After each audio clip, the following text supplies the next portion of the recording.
ಫಂಕ್ಷನ್ಗಳಲ್ಲಿ ಮಾಡುವಂತಹ carrot halwa recipe ಇವತ್ತಿನದು. ಗ್ರೇಟರ್ನ ಅಗತ್ಯವೇ ಇಲ್ಲದೆ ಕುಕ್ಕರಲ್ಲಿ ಬೇಯಿಸಿ ಸುಲಭ ರೀತಿಯಲ್ಲಿ ಮಾಡಬಹುದು. ನಮಸ್ತೆ ಫ್ರೆಂಡ್ಸ್, ಗುಡ್ ಫುಡ್ ಲಂಚ್ ಚಾನಲಿಗೆ ನಿಮಗೆಲ್ರಿಗೂ ಸ್ವಾಗತ. ಅರ್ಧ kg ಕೆಂಪು ಕ್ಯಾರೆಟ್ ತೆಗೆದುಕೊಂಡಿದ್ದೇನೆ ನಾನು. ಇದನ್ನು ಚೆನ್ನಾಗಿ ತೊಳೆದು ನೋಡಿ, ಇದರ ಸಿಪ್ಪೆ ಎಲ್ಲ ತೆಗೆದು ಈಗ ನಾನು ಉರುಟಾಗಿ ಕಟ್ ಮಾಡ್ತೇನೆ.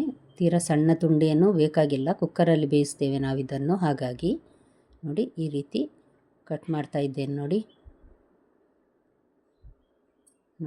ದೊಡ್ಡ ದೊಡ್ಡ ತುಂಡೆ, ಇದು ಸಣ್ಣದೇನಲ್ಲ. ಕುಕ್ಕರಿಗೆ ಹಾಕಿದ್ದೇನೆ. ಈಗ ಪ್ರೆಷರ್ ಕುಕ್ಕರಲ್ಲಿ ಒಂದು ಅರ್ಧ ಲೋಟ ಹಾಲು ಹಾಕ್ತೇನೆ ನಾನು, ದಪ್ಪ ಹಾಲು.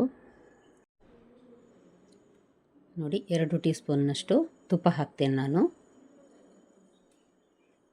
ಒಂದು ಅರ್ಧದಿಂದ ಮುಕ್ಕಾಲು ಕಪ್ಪಿನಷ್ಟು ಸಕ್ಕರೆ.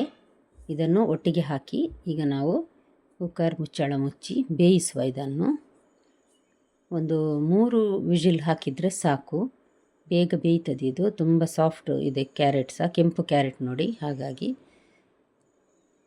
ಈ ಕ್ಯಾರೆಟ್ ಈ ರೀತಿ ಮಾಡೋದು ತುಂಬ ಸುಲಭ. ಗ್ರೇಟರಲ್ಲಿ ಗ್ರೇಟ್ ಮಾಡುವ ಅಗತ್ಯ ಇಲ್ಲ, ತುಂಬ ಹೊತ್ತು ಹೋಗ್ತದೆ. ಇಲ್ಲಾಂದರೆ ಗ್ರೇಟ್ ಮಾಡ್ತಾ ಕೂತ್ಕೊಳ್ಬೇಕಾಗ್ತದೆ ಇಷ್ಟನ್ನು.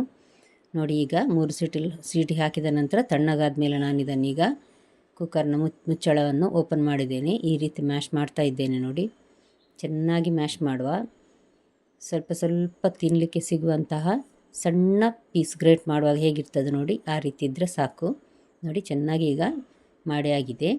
ಈ ಒಂದು ಪಾತ್ರೆಗೆ ನಾನು ಒಂದು ಸ್ವಲ್ಪ ಗೇರು ಬೀಜ ಮತ್ತು ಸ್ವಲ್ಪ ಪಿಸ್ತಾ ಮತ್ತು ದ್ರಾಕ್ಷಿ ಇವುಗಳನ್ನು ತೆಗೆದುಕೊಂಡಿದ್ದೇನೆ. ಈಗ ಗೇರು ಬೀಜವನ್ನು ಸ್ವಲ್ಪ ಕಲರ್ ಬರುವವರೆಗೆ ಹುರಿಯುವ.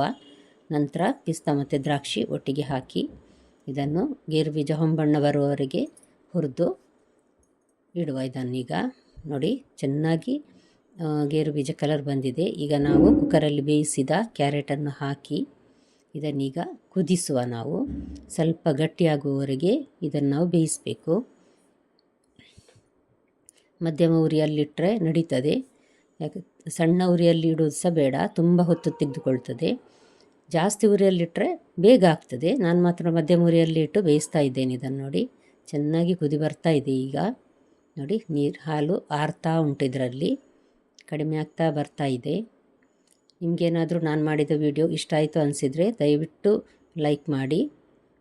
ನೋಡಿ ಇದು ನಾನು 1 ಕಪ್ಪಿನಷ್ಟು ಪನ್ನೀರನ್ನು ಕೈಯಲ್ಲಿ ಪುಡಿ ಮಾಡಿ ಇದಕ್ಕೆ ಹಾಕ್ತಾ ಇದ್ದೇನೆ. ರೆಸ್ಟೋರೆಂಟ್ನವ್ರು ಮಾಡುವಾಗ ಪನ್ನೀರ್ ಅಥವಾ ಕೋವಾ ಹಾಕಿ ಮಾಡ್ತಾರೆ, ಅದೇ ತುಂಬ ರುಚಿಯಾಗಿ ಬರುವುದು.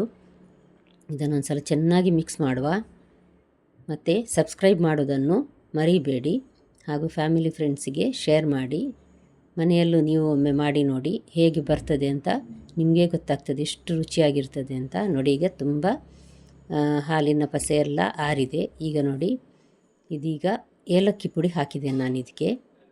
ನೋಡಿ ರೆಡಿ ಆಯಿತು. ನೋಡಿ ಪಕ್ಕನೆ ಒಂದು ಹೆಚ್ಚು ಅಂದರೆ ಒಂದು 1/4 ಗಂಟೆಯಷ್ಟರೊಳಗೆ ಇದನ್ನು ಮಾಡಿ ಮುಗಿಸ್ಬೋದು. ಕುಕ್ಕರ್ ತಣ್ಣಗಾಗಲಿಕ್ಕೆ ಮಾತ್ರ ಸ್ವಲ್ಪ ಹೊತ್ತು ಬಿಡಲಿಕ್ಕೆ ಅಷ್ಟೇ, ಇಲ್ಲಾಂದರೆ ಬೇಗನೆ ಆಗ್ತದೆ. ನಿಮಗೆ ಇವತ್ತು ಈ ಹಲ್ವಾ ರೆಸಿಪಿ ಇಷ್ಟ ಆಗಿದೆ ಅಂತ ತಿಳ್ಕೊಳ್ತೇನೆ ಫ್ರೆಂಡ್ಸ್. ದಯವಿಟ್ಟು ಲೈಕ್ ಮಾಡಿ. ಮೊದಲನೇ ಬಾರಿ ನೋಡೋರಾದರೆ ಸಬ್ಸ್ಕ್ರೈಬ್ ಮಾಡಿ. ಮತ್ತೆ ಭೇಟಿ ಆಗೋಣ. ನೋಡಿದ ಎಲ್ಲ ವೀಕ್ಷಕರಿಗೆ ಧನ್ಯವಾದ.